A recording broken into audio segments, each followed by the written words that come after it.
Hey guys, what's up? In this short tutorial, I'm going to teach you exactly how you can private your uploaded files and folders on Dropbox. So let's get right into it. So what you want to do, guys, is log into your account on Dropbox.com, for example. You can do that either on the web application or the mobile application of Dropbox.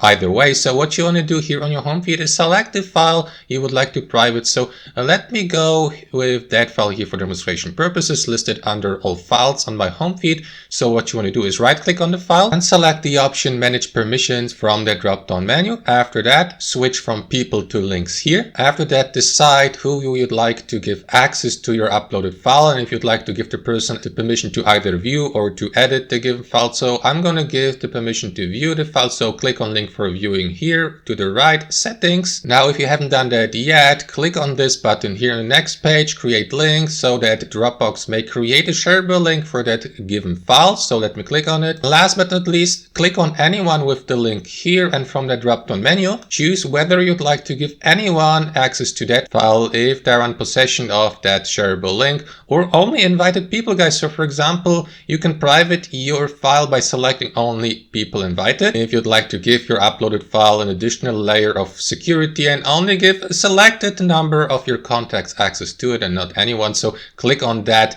option here. That is going to lead you to the list of invited users. So you can simply invite users by adding their email address or Dropbox name here and add them to the list of contacts with access to that file. And that's basically it, guys. Thanks for watching and have a wonderful day.